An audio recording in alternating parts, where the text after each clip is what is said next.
Good morning! For today's vlog guys, magluluto tayo ng munggo. So ayan, pinakuluan ko na siya. Pinalambot ko na siya guys. Okay, now magpe-prepare tayo ng mga ingredients. So again, meron siyang malunggay, plenty of malunggay. Kamatis, sibuyas, bawang, and then this fried bagoong na maliit. Yan. Then, wala akong bagoong alamang, lalagyan ko siya ng fish sauce or alubebe in Kapampangan. Pwede rin naman patis. Tapos gamitin ko ulit yung leftover oil. Sige guys, prepare lang ako.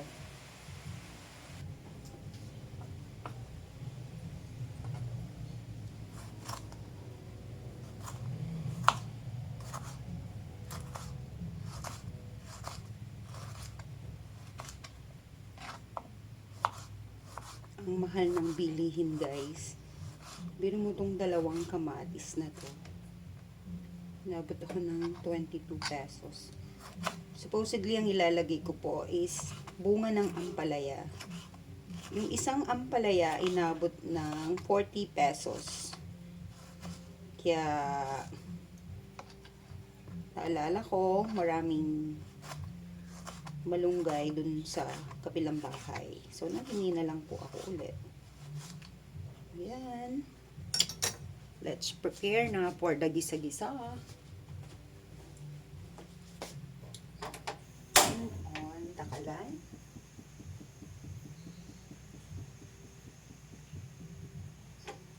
Okay. Start to cook.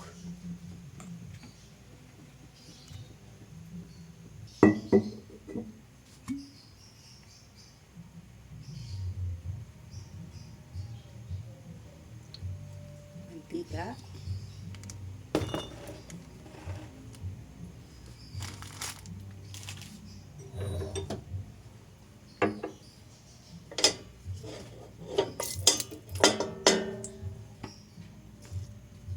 Sabay na natin yung bawang and sibuyas.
Okay guys, ready na yan.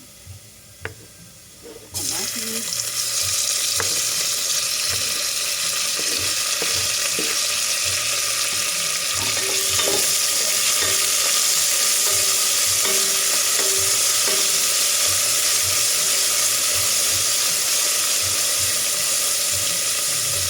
Isasabay ko na yung bagoong isda pala to, hindi fish sauce yung tawag.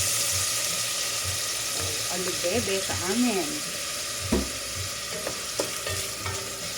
Pampaalat.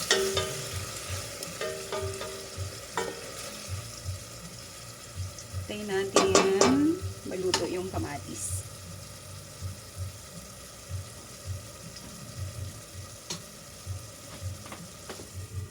Over for 1 minute.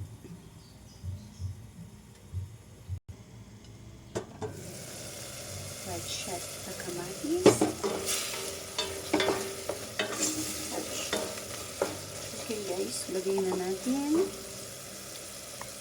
fried prawns.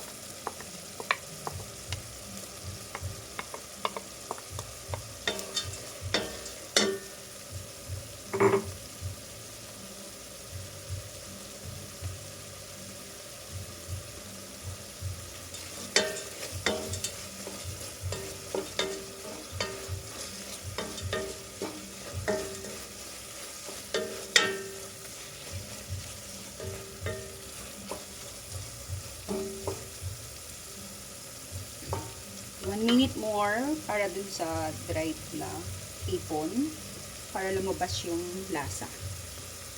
Cover. Okay.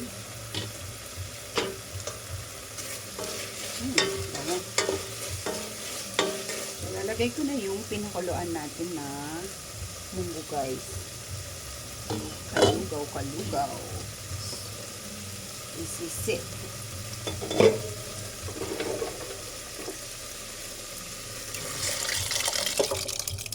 Wow.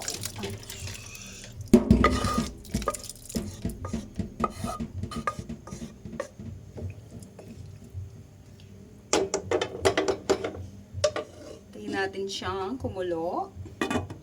Siguro para matuyo.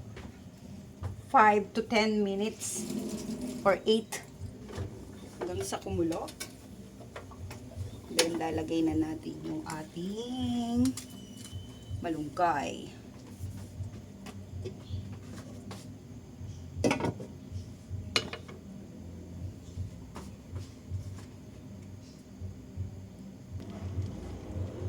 Okay, 5 minutes. Kumukulo na siya.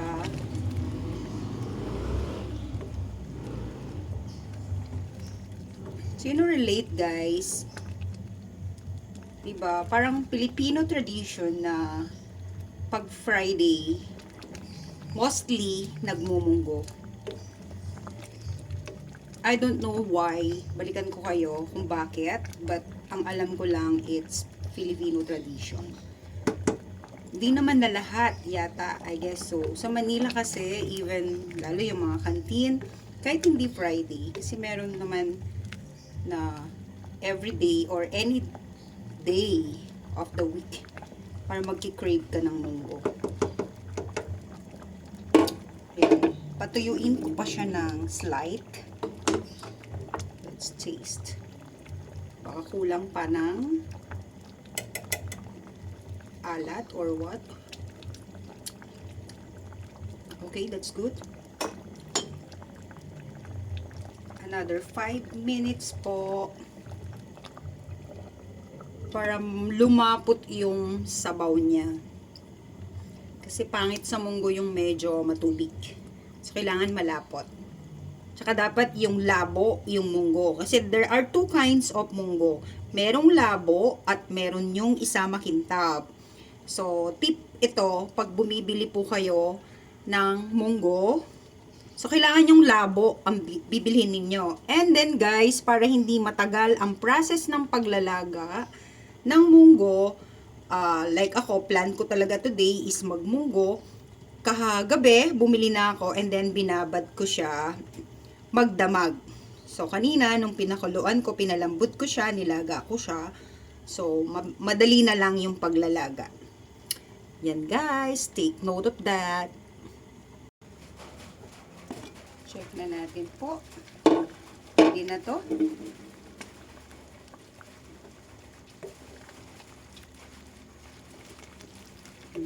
Malapot na siya.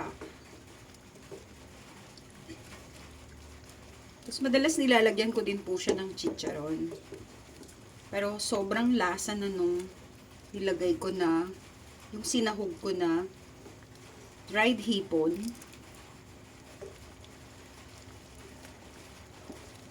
Pag pumunta ako ng ano, sayang, pinamigay ko yung dating binili ko sa Pangasinan. Kasi mag-isa ko lang, so binigay ko sa friend ko. So, ayan, lalagay na po natin ng maraming malunggay. Healthy, healthy. Kasi 'di ba, ang munggo daw po is hindi totoo na nakaka-gout or nakaka-rayuma. Ewan ko, napanood ko lang sa YouTube.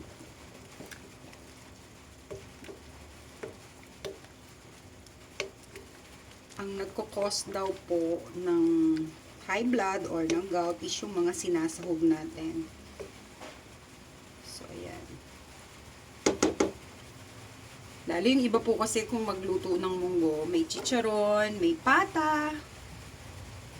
Take note, again, hindi lahat ng masarap sa bibig is maganda sa katawan. Okay lang paminsan-minsan.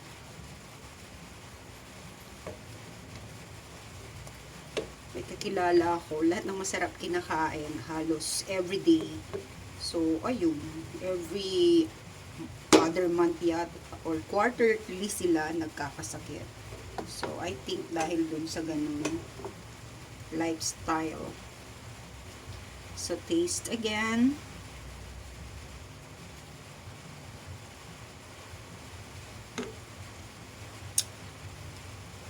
Sarap. Sarap ng ano niya, combination ng lasa ng hipon, ng bagoong isda, at saka yung lapot ng munggo. Wow. Sige, 2 minutes po para maluto yung ating malunggay. Okay. Let's try. Actually, nagugutom na ako. Okay, done. Luto na to, guys. Prepare tayo ng ating lamesa. That's the finished product. Okay, guys. Eto na tayo. Lunch is ready to serve. Ayan, mainit pa. Tapos, maririnig nyo po, medyo maulan talaga today. At ang partner ko there is this. Dapat deep fry ko siya eh. Lulutuin ko ulit. Leftover lechon. Ano ba yun? Lechon na. Lechon paksiw. So, bukas, kasi ang dami niya guys, igigisa ko siya ulit para lumabas yung kanyang ano, pinaka sauce, or dadagdagan ko siya ng Mang Tomas. Okay guys, let's eat. It's Friday, Munggo Day.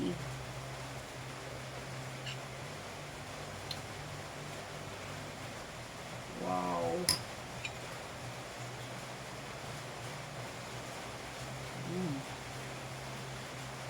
Guys, mouth-watering guys. What's that? Naamoy ng langaw yung ano, bagoong isda.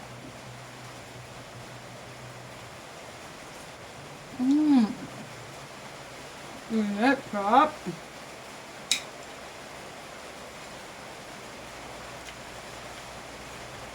That's it for today's video guys. Maraming salamat. Thank you for watching. Bye-bye.